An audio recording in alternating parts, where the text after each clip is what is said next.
Good morning, everybody. This is Josh. How are you? Before I begin my review, I'd like to address the issue which has just suddenly come up, which is that I'm apparently really negligent and bad and stupid because I don't frame my reviews properly. And I want to just say I'm really sorry for the anguish this has caused anyone. I didn't realize it. I'm going to do better. I don't know how to fix it right now. It's going to take a while to figure it out, the tech, but I will be looking into it strongly. I'm so sorry that I didn't make my videos correctly. So I'm so sorry. I'm sorry. Anyway, I saw a movie called Sinners. This is Ryan Coogler, finally free of the MCU and making, really, I guess someone pointed out, his first original, fully original movie that's not based on a true story or a pre-existing IP. This is a story. I'm gonna dance around it a little bit because it has very kind of mysterious marketing. I think they made a good choice not to reveal certain things in the marketing, and I'm not going to reveal them here. But this is a period thriller with I'll just say possible supernatural overtones, and it's really good, you guys. Ryan Coogler is a really interesting filmmaker.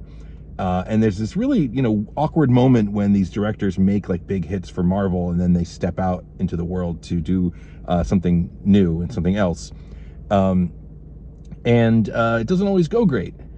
And I was rooting for Ryan Coogler because I think he's fantastic, but this is not a perfect movie. This is a very weird movie. This is a huge swing. This movie is a series of huge swings, but they largely worked for me very, very well. And what a wild experience this movie was to see in IMAX with a big crowd. So what can I tell you about the movie? So Michael B. Jordan is here, and he plays twins named Smoke and Stack. And we're in like the 1930s, I believe, early 1930s in the South. These are two kind of rough and tumble brothers who went off to Chicago to make a name for themselves, and they've come back. They're dressed nice. They have money. They have, they're kind of established as gangsters. But they found that the city was not right for them, and the promise of the city being different from, the southern rural world that they know, the Mississippi world that they know, it just didn't pan out. So they're back to make good in their hometown, and they're gonna face some demons, metaphorically, of course, in their home. And so we've got, this. Someone else pointed out that this is the third movie this year, and the third movie from Warner Brothers that features its lead actor playing multiple roles. We've had Robert Pattinson in Mickey 17. Was that a Warner Brothers film? I don't feel like it was, but maybe it was. And Robert De Niro in Altoonights playing two different characters, not twins, but playing two characters in the same movie. And here's Michael B. Jordan playing twins, not clones, but that's trivial. It doesn't really matter, but it's interesting that it happened. Things like that happen completely arbitrarily in the same year. Movies take forever to make. They're often movies that come out and have similarities are seen as competing or something, and that's rarely true. Because it's just hard to get something made. That there's just these weird coincidences when things come out around the same time. So this movie, again, I don't want to spoil much. There's a newcomer named what is his name? Miles Catan. Is that his name? Catan. This young man plays a blues singer who is a cousin of these two gangsters, and he is going to help them open up a juke joint.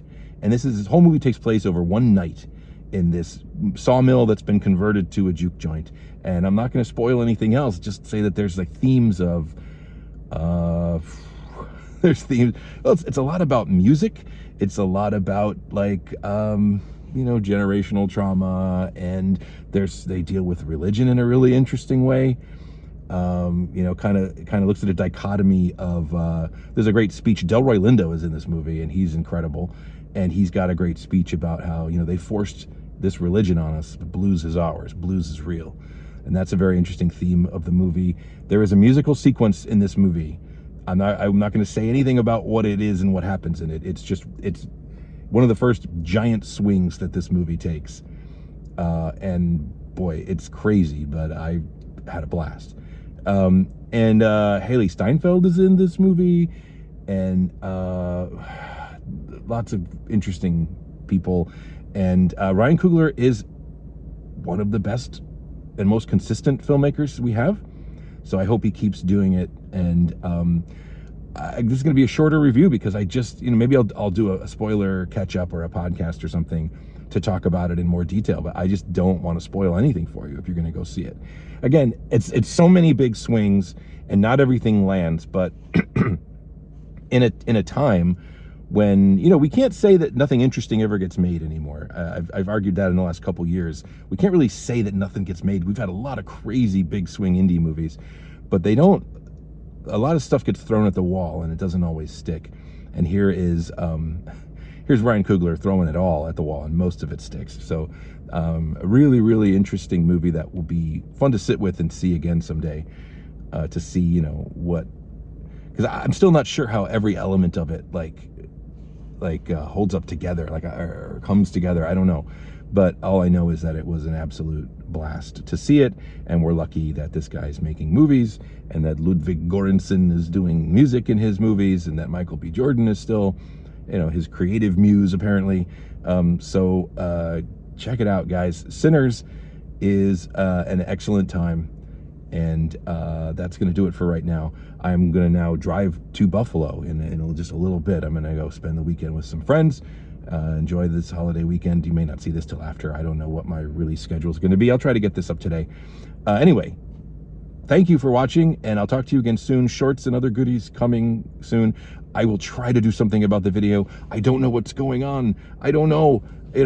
Maybe it's my phone is broken. I'll try and figure out why I didn't make my videos correctly and why my face is over on one side. I'm so sorry. I'm really sorry.